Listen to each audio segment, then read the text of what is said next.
Unique Halloween Advent House, Part 5.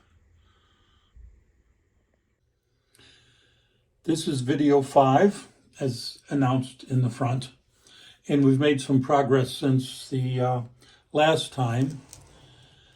I'm going to cover a few things here. It's still not finished, so I have some of this stuff just laying here. This is the top, that's just there. I haven't attached that permanently yet. And remember what I said about taking super glue and using the super glue and outlining each one of these items. It puts a little layer of the super glue on this, both inside and on the back side too, and it keeps it from breaking quite so easily. Otherwise, it's quite easy to break. These little arrowhead points will break off easily, which isn't too bad because then it looks like an old haunted house. I'm actually thinking of maybe getting some O-gauge fencing and putting that on. Now, remember what I said about this whole unit. It's going to be on top of a wooden base. And that wooden base then will stick out a little bit further, probably about another 5 inches, plus some on the side. I'll put a little sidewalk on here. I'll put some trees, probably down in this area and on the side. And then I'm going to take and run some black vines up the side of the house so it looks like a little more haunted house look. As I mentioned before, that I had the dental molding, and here is a sample of it that it was white on the back, but I've antiqued it, started with the brown paint and then dry brushed some white on. And then I take it and I take some of the teeth out of the dental molding so that it doesn't look quite so new. And you may see that I've got the dental molding underneath here right now. And I've got it up top as well, although you can't see that part right now. So maybe I should go back to one of the steps, and that's applying the brick paper on here.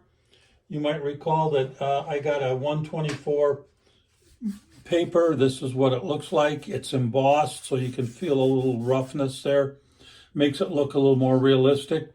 So when I used contact cement, just plain old contact cement, I'd take a brush and I'd put it on the side of the house. And then this would be one piece here, and then a piece over here, piece over here.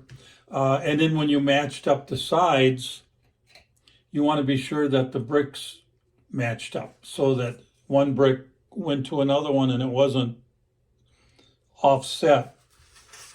What I found was with the paper is I would use the brush, and I used a foam brush so I could throw it away.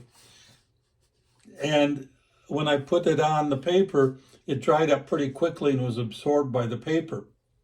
So I had a single layer on the wood house itself. And you may recall I said one of the things to do with this house when it was in its before anything was put on it is to spray a light coat of Varathane on it. That keeps everything solid, and so now when I apply the contact cement, it doesn't get soaked into the wood, it just sticks to the Varathane that's on here.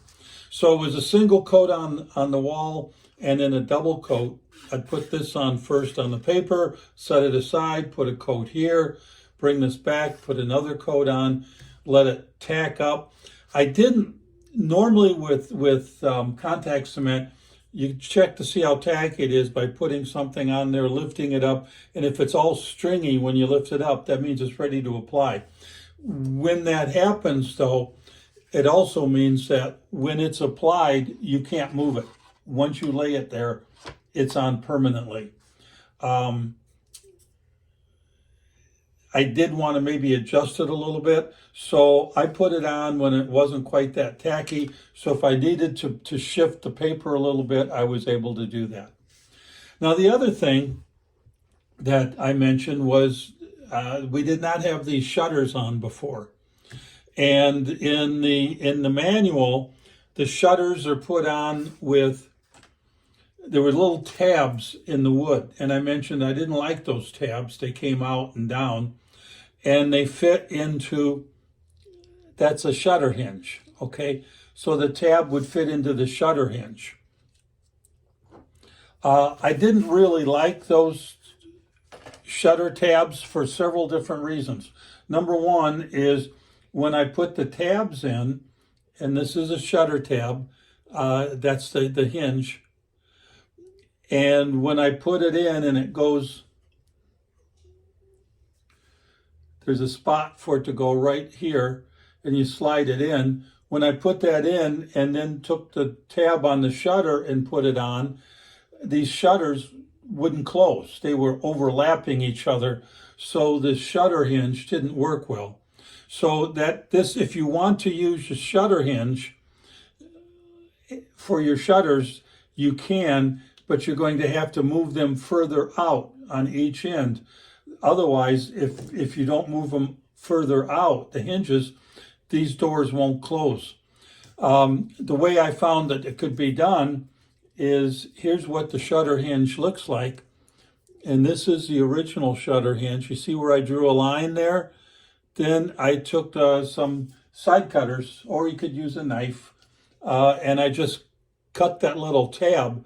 So now when that tab slides into here, it's further over on each end, and these shutters will close. Now that worked fine for the shutters being able to close, but the one thing it didn't do is set the shutter up properly on the vertical. So you would see a little bit of this curve when you close the shutters. So finally I just said, the heck with it. And I went ahead and mounted the shutters using the fish hook and paperclip route that I used for the other windows. It was tedious. I had to drill holes into a thinner shutter, which is thinner than the wood here. Of course, with the wood here, you've got the plastic as well. So you have to carefully drill a hole into there. What do I use to drill the holes? Well, I've got this item right here, and it's just a little hand drill, and it goes real slow. It's real easy to use. I do not use electric drill for an electric drill because it'll just be too much power and you won't get it to center properly. So you just drill the hole where it goes. The same way as when I told you to mount those windows, you mount these. So I mounted this with the fish hook. It works out fine. I was able to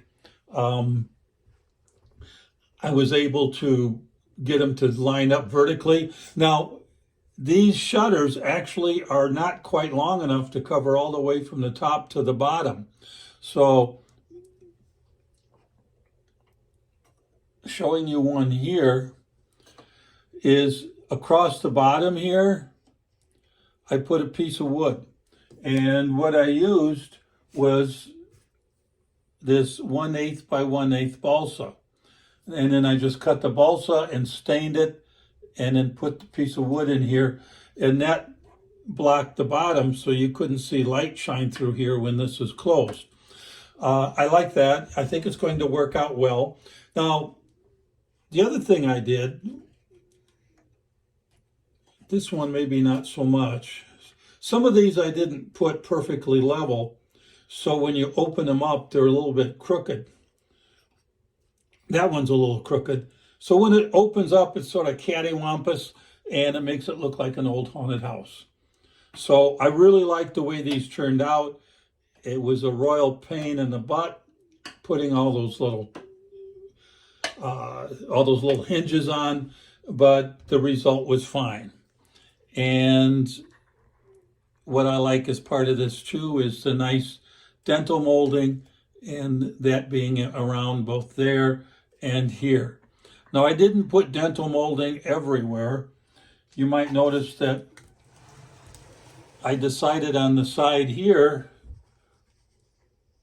let me turn that on, get a little more light, that I didn't use dental molding I used a piece of my bamboo that I have. It's bamboo wood. I just stained it, put it up there, and so that's what I use for trim here. I felt that this needed to be finished, a finished look, even though it's, decrepit looking, but this could be fine with just wood. And then I put the vertical pieces here, which is also the 1/4 by 1/16 bamboo. This stuff works really well. And all I did was stain it. And you might notice that part of this, and let's see if I have a piece here of it.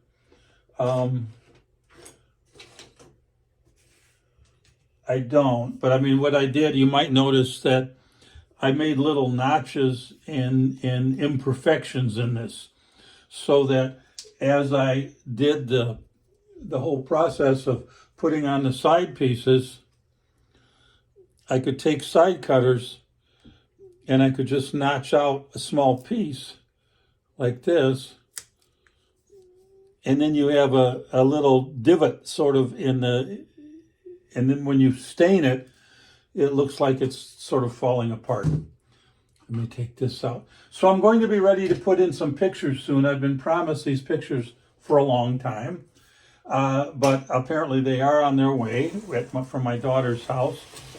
And so then I will be able to put in the vellum, and we'll have the scenes behind here. Now, we also can come down to the lights. There's a couple different light options.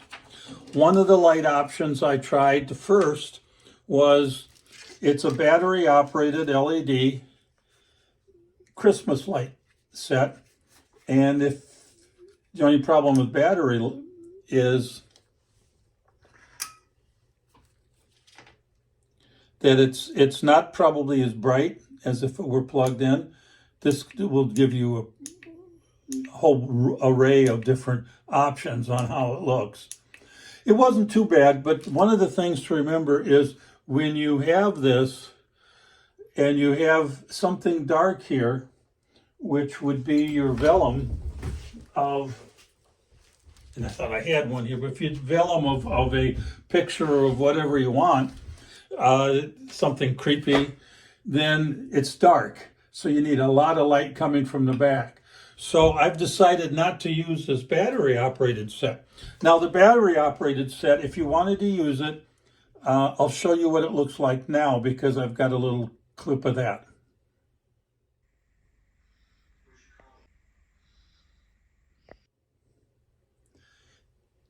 The second option that is available is what I've decided to do, and it's a tape option.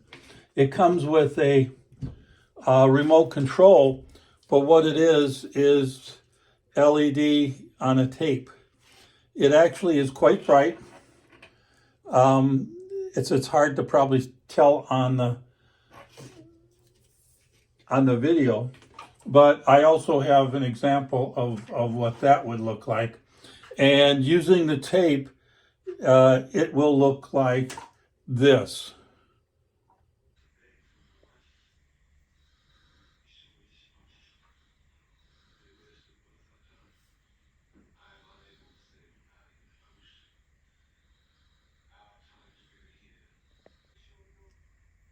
This is an example of a practice setup of the lights, so I could just test it out and see how that might look. That is the tape option, and I showed you both what the option looked like as it being plugged in, and also what it looked like when you look at the back. Now, to allow the tape to be put together or run, I drilled lots of little holes inside of this, just so that I would be able to run the tape from one side to the other side. So I've got, I could start here, have a hole here, and then there's a hole on each one of these little walls. And then up top, I've got it so you can wind it. You actually could see it when I showed it to you in the video before. One of the things I decided I wanted with the tape is because once the vellum goes in with the whatever it is you want as a scary picture, once they go in, they're pretty dark. And so I may want to take this tape and in any given window, I may want to double it up to put more light in. And if I really need more light, remember what I did was I painted everything black on the back, figuring that that would make all the light just be right here in the window. Well, if that doesn't work, then one of the things I could do is I could get furnace tape, which is like aluminum tape that you use for taping up furnace gaps and things in ducting. So it's sort of a duct tape, but it's shiny. And I could take pieces of that and I could line some of the inside. So I'll play around with it and see what seems to work best as far as providing the adequate light. Just remember that this is double reinforced like we talked about in the first video so that it can be moved easily and is something that won't be broken, because when this is used, I'm sure it's packed away until each Halloween, and then at that point in time it's brought out, and then probably little kids will open windows and lift it up and move it around, and that could be an issue. So that basically covers a number of the things on where we are. The original house, you might notice it has a porch right here. And I decided, you know, we talked about that early on as to whether or not we would use that porch. And I ultimately decided not to use the porch. So what I'm going to do, because this is going to be on a separate base, is I'm going to go ahead and make a porch that's going to run. Here's a porch. It's going to run from here to here. I used this 1/4 inch wood, and then that will be up top. And then I will use the bamboo to run to make the top of the porch. And so you're going to have a porch that's going to run the whole length of this part of the house. It will come out no further than right here, right at the edge. It will probably go, though, and start 2 pieces up like that. And that'll be the porch floor. And then I'll start putting the wood on the bottom. And then I'll stain it, make it look beat up, and that type of thing.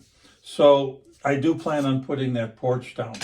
The other thing I wanted to do was to put down some stone, which I ordered, and I used it in the Advent house for the Christmas one. And the way that works is it goes down like that. I'm not sure if you can see it real well, but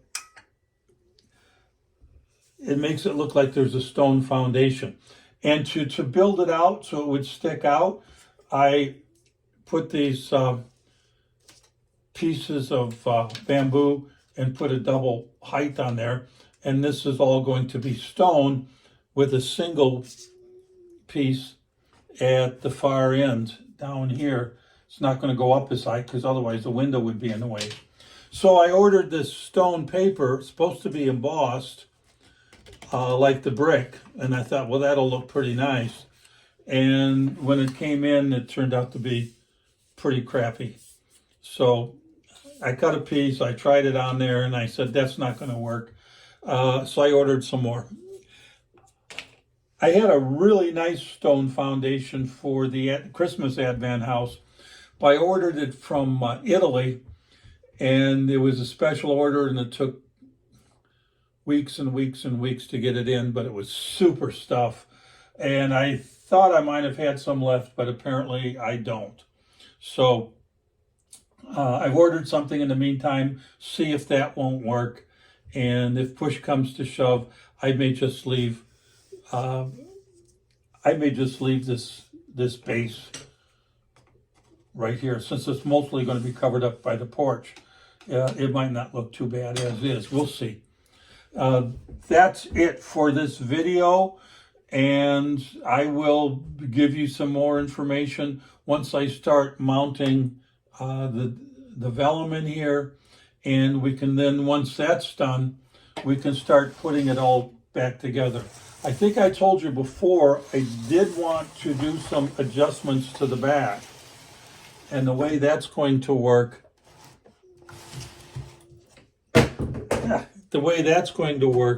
is that I'm going to make these pieces so they can be taken on and off.